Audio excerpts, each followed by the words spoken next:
At least 149 people have been killed and at least 150 more injured after being crushed by a large crowd pushing forward on a narrow street during Halloween festivities in the South Korean capital Seoul, officials have said. Choi Cheon-sik, an official from the National Fire Agency, said dozens were being treated for injuries at hospitals and that the death toll could grow after the crush in the leisure district of Itaewon on Saturday night. Officials say it was believed that the people were crushed to death after a large crowd began pushing forward in a narrow alley near Hamilton Hotel, a party spot in Seoul.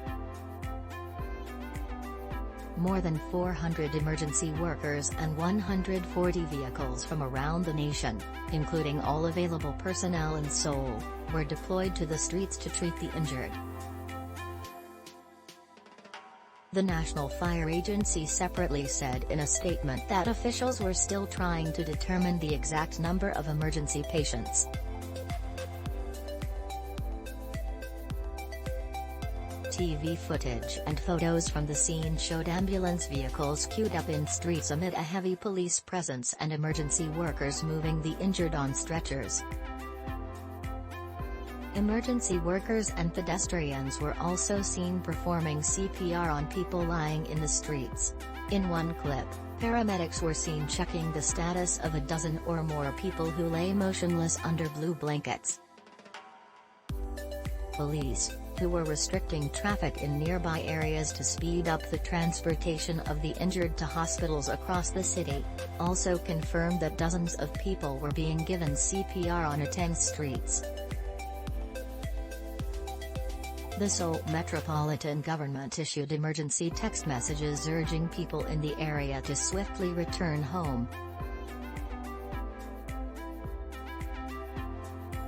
A local police officer said he had also been informed that a crush had occurred on the streets of Itaewon, where a crowd had gathered for the Halloween festivities. The officer requested anonymity, saying the details of the incident were still under investigation. Some local media reports earlier said the crush happened after a large number of people rushed to an Itaewon bar after hearing that an unidentified celebrity was visiting. The South Korean president, Yoon Suk-yeol, issued a statement calling for officials to ensure swift treatment for those injured and review the safety of the festivity sites.